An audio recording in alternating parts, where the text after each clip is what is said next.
Hey folks, this is Jake here at Canadian Cutting Edge, and today we're taking a look at this little knife because it is Wee Wednesday. I thought I reviewed this knife almost 2 years ago. I've had this knife for a long time, but what we've got is the 4112 by Sanrenmu. It comes in about 6 different colors. I think there's only about 5 colors available right now, 4 of them at Fast Tech and 1 of them at GearBest.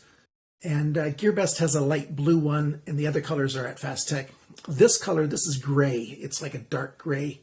It's no longer available, but they have a silver, black, what they call gold, which is a really nice orangey gold color, and a green, I think, a light green.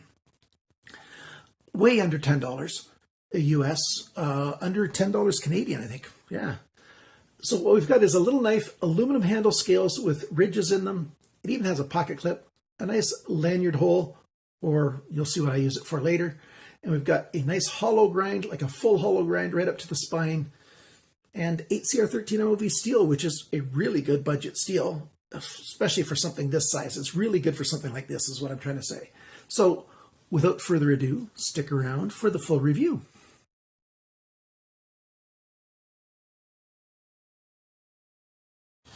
The first thing to let you know is my dog Bandit just had a bath, and he gets super excited after a bath, so you might hear some dog noises. So here's the knife. Let's do some size comparisons first. Here's your typical Bic pen. And hey, Bic again. A Bic lighter to compare the size to. AA battery or AAA battery. Gives you something of an idea of how big it is. It's a small knife, fits into my hand very easily. Not an awful lot of a knife here, but what you get is actually quite good. This same knife comes in a larger model called the 7112, and if I can find links for it still available, I'll put links down below in the description for this knife and its bigger brother, the 7112. I did a review of the 7112 quite a while ago. I'll put a link to that at the very end of this video so you can go and watch that if you want to. What we have is a typical Sanrenmu knife. So it's a good quality knife, and they make them at a small size. The way I generally carry these is not with this pocket clip. As you can see, there's a pocket clip on it. It's very standard pocket clip for these small Sanrenmu knives. This knife had that exact same pocket clip on it, right there, and it's almost always in the tip-down orientation on these. And so this knife is very much the same size. This knife is no longer available. This is the 4073. Well, you might find it in some places, but I couldn't find it in the standard places. So it's the same size knife, and this is how I tend to carry it. On a keychain, I put these little carabiners on there, and a little split ring on the lanyard hole, and this is also slip joint. The detent on these is quite strong. This one's even better, stronger. Holds it closed unless you want to open it, and then when you want to open it, there you go, it opens. So quite nice, and that's how I carry it. If you're looking for these little carabiners, I'll put links for those at the very end of this video, or down below the video as well. So let's put this away. That's how I use it. So I've got the pocket clip on here now. I'll show you how well the pocket clip works, but I usually have it off, and I've had it off for a while, and I had a split ring on here because I tend to carry this on my keychain, and I think that's a good way to carry it. I have also carried these this size on a necklace. Well, a neck chain, not a necklace. You know what I mean. What do we have here? Well, we've got 8CR13 MOV stainless steel. We've got a standard back knife or straight back, so it doesn't sweep up, it doesn't come down as a drop point or anything. Hollow grind all the way up to the spine. Nice little sharpener's choil right there. I'll give you close-up pictures of some of these things. And then on the ricasso, they've got the model number and everything right there. And on the other side, you've got the Sanrenmu characters for their name, the branding. And then we've got the aluminum anodized handle scales. And basically they are ridges. So when I turn it on the angles, you can see the different way those ridges work. from an end view. So what we have is a knife that is screwed together. You've got no screw heads on this side. The screws go all the way through from this side only. So easy to take apart and adjust, but not so easy to put back together again. Trust me, if you take this knife apart, you're going to have an interesting time putting it back together. And that's because it's always under tension with this back spring back here for this slip joint. So there's that spring. It's up a little bit right now. See how it disappears? That spring is always pushing on this knife. This one's got a stop on it. They call it a half stop, although it's not exactly halfway right there, right? It's, a third of the way over. So it stops right there, and then you have to push it the rest of the way closed. And it's got a strong spring, as you can see. It really pulls it in from a ways off. Nail nick right there to open it up. Even without the nail nick, this is easy to open up because it's got that hollow grind, so you can just pinch it anywhere along the blade. It doesn't have to be at the nail nick, and you can just lift it right off. Love the grind lines on here. Nice satin grind.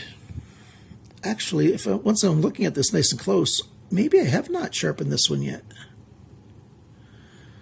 I'll double check that under a microscope, and if I've not sharpened it, I can definitely see when I've sharpened it.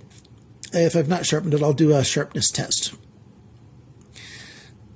So let's go over all the dimensions and everything on this wonderful little knife. We'll zoom in just a little bit. Let's go over all these different dimensions that we have. 20 grams. Well, it's not a dimension, it's a weight. That's 0.7 of an ounce. Very, very light. And I did measure the sharpness in between. And I don't record the whole thing at once. It's just I don't have the stamina for that, the mental fortitude or anything. For those of you who don't know, I've got chronic pain disability, and so I do things piecemeal, and I put it together during editing. The sharpness of the factory edge, 180 grams of pressure. Mind you, it's a little tougher to do the testing on something really small. I do have a video where I demonstrate how I do the sharpness testing. I believe I do. At least I've got a video talking about how the thing works, the mechanism, the tool that I use. Other measurements now, finally. The cutting edge, so tip of the blade to the sharpener's choil, 4.57 centimeters, 1.8 inches. The blade length, so tip to the handle there, 5 centimeters, 1.97 inches, basically 2 inches. The thickness of the blade, it's 2 millimeters thick, that's 0.08 of an inch. The blade depth is 1.2 centimeters, that's 0.47 of an inch, so just under half an inch thick that way.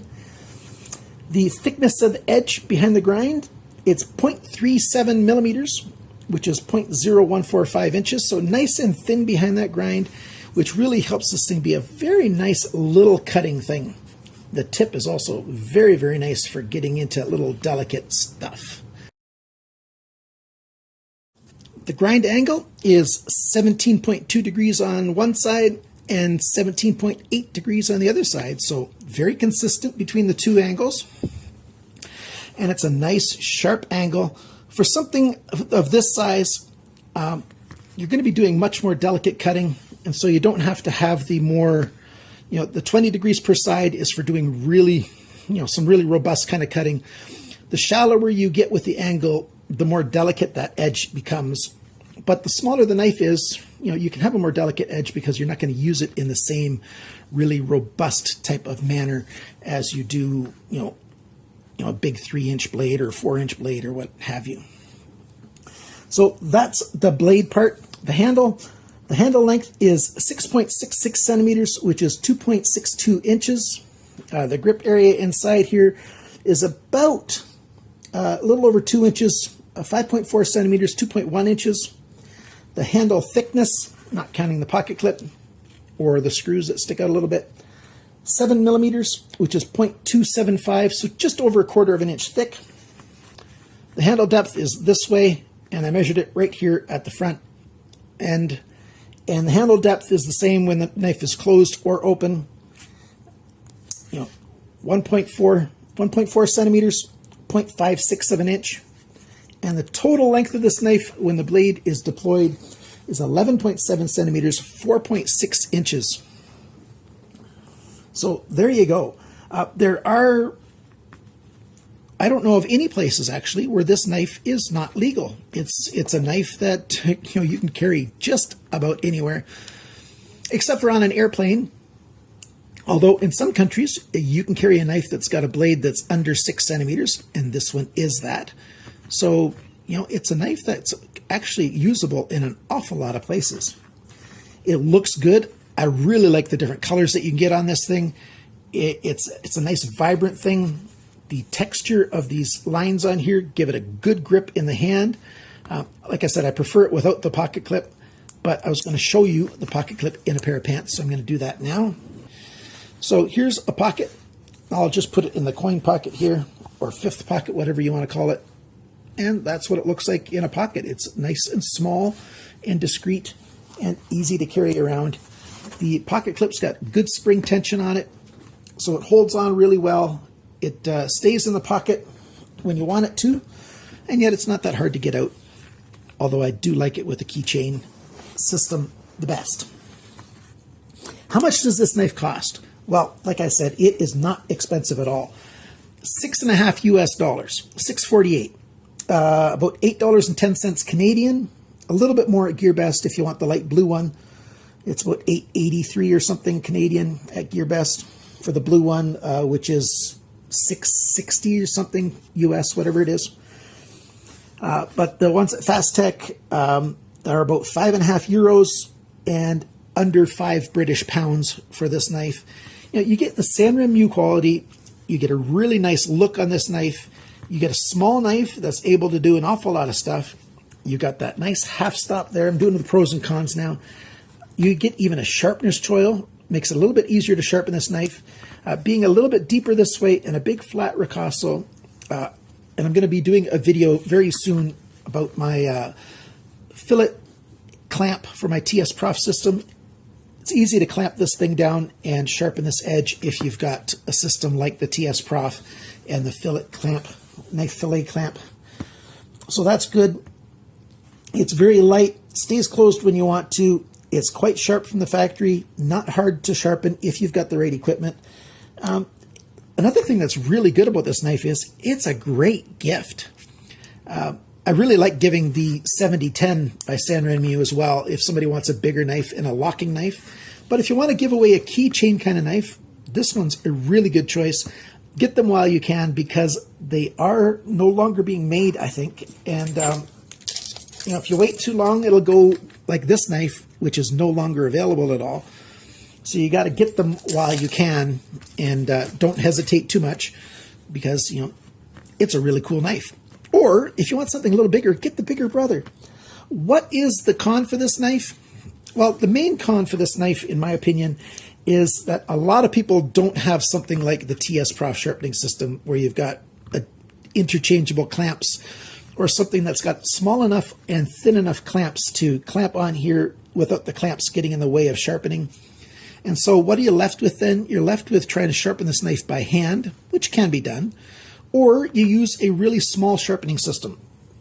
Lansky's got some really nice choices, a variety of choices that are nice and small, like their ceramic rods or their BladeMedic system that you can use to sharpen a little knife like this. There was a number of years when I was, in really tough financial straits, and all I did was mostly use a little BladeMedic, and I used that to sharpen almost all my knives. And if you take your time and take it easy, you can get very proficient on one of those things and get a decent edge.